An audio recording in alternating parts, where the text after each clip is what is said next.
વલસાડ જિલ્લામાં મેઘરાજાએ ફરી એકવાર વિકાસના દાવાઓની પોલ ખોલી નાખી। વાપીમાં માત્ર 4 કલાકમાં 4 ઇંચ વરસાદ થતા શહેરે તરત જ નવું વોટર પાર્ક મોડલ અપનાવી લીધું હોય તેમ રસ્તાઓ, સોસાયટીઓ અને દુકાનો આ બધું જ પાણીમાં ગરકાવ થઈ ગયું। કરોડોની ગ્રાન્ટ, લાખોની પ્રી મોન્સૂન કામગીરી અને ગટરની સફાઈ અભિયાન આ બધું જ કાગળ પર એટલું અસરકારક હતું કે જમીન પર પડતા જ પાણી સાથે તરવા લાગ્યું। કસ્ટમ રોડ પર તો સ્થિતિ એવી થઈ કે વાહનો નહીં પરંતુ નાવડીઓ ચાલે તો સારું એવું લોકો વિચારે છે। દુકાનોમાં ઘૂસેલું પાણી વેપારીઓને વિકાસના ડૂબતા સ્વરૂપનો સીધો અનુભવ કરાવી ગયું।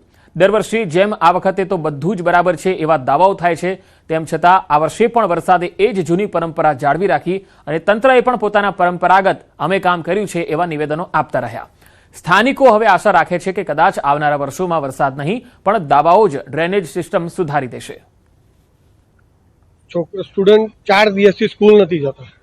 પાણી એટલું ભરાઈ ગયું છે, આ છોકરાઓને હાલત જો તમે યુનિફોર્મમાં પાણી ભરાઈ ગયું છે, દુકાનમાં પાણી ભરાઈ ગયું, તો ધંધો વ્યસ્ત એકદમ ખરાબ થઈ ગયો છે। આખી સોસાયટી લિફ્ટ સુધી પાણી પહોંચી ગયું છે, લિફ્ટના અંદર બેઝમેન્ટ સુધી, ને કોઈ જોવા કોઈ આવા તૈયાર નથી।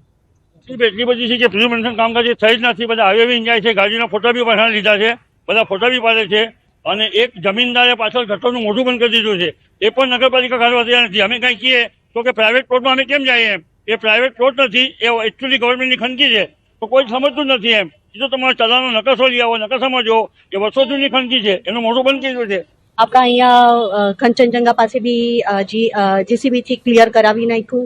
આપણા ઝંડા ચોક પર બી પાણી ભરાયું, ક્લિયર કરાવી નાખ્યું। હવે એક જ પાણીનો મુદ્દો નથી હોતો ભાઈ। સવારથી એક ઝૂંપડા પર, વચલું ફરિયા પર ઝૂંપડા પર ઘર પડ્યું ને, તો ત્યાં બી અમે લોકો સવારથી ત્યાં હતા।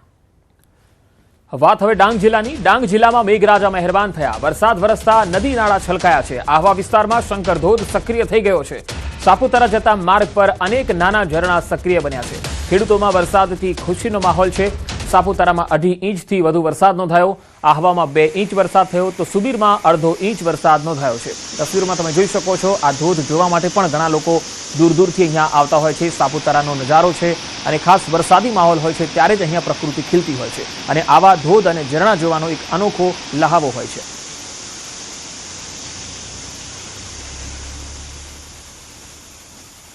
વાત હવે નર્મદાની। નર્મદા જિલ્લામાં વાતાવરણમાં પલટો આવ્યો। રાજપીપળા શહેરમાં પવન સાથે વરસાદ થયો। રાજપીપળા શહેર સહિત તાલુકામાં પવન સાથે વરસાદ શરૂ થતા ખેડૂતોમાં ખુશીનો માહોલ છે। ગરમી અને બફાટ વચ્ચે વરસાદ થતા વાતાવરણમાં ઠંડક ફેલાઈ ગઈ। રાજપીપળા નજીક વાવડી, વડિયા, ગોપાલપુરા, થરી સહિતના ગામોમાં ધોધમાર વરસાદ થયો।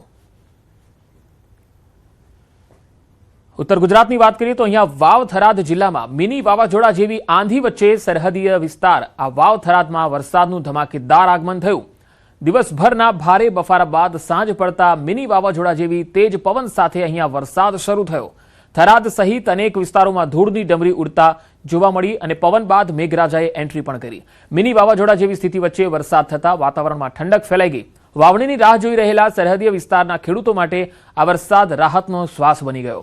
થરાદ સહિત આસપાસના વિસ્તારોમાં વરસાદ શરૂ થયો અને ખેડૂતોમાં ખુશીની લહેર છે। વાવણીની આશા જીવંત બની છે।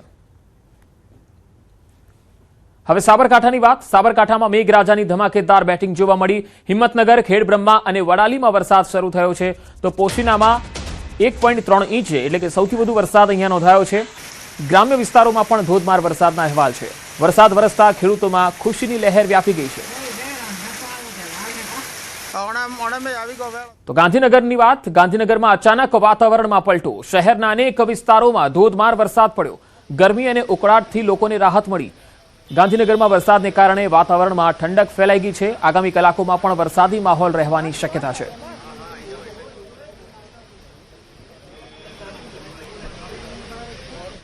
તો કચ્છ જિલ્લાની વાત કરીએ તો પૂર્વ કચ્છમાં બપોર બાદ વરસાદની એન્ટ્રી થઈ। ભચાઉના છાડવારામાં વરસાદ થયો તો સામખિયાળીમાં પણ વરસાદ। રાપરના ચિત્રોડમાં વરસાદના અહેવાલ આવી રહ્યા છે। વરસાદના કારણે વાતાવરણમાં ઠંડક ફેલાતા લોકોને ગરમીથી રાહત મળી ગઈ છે।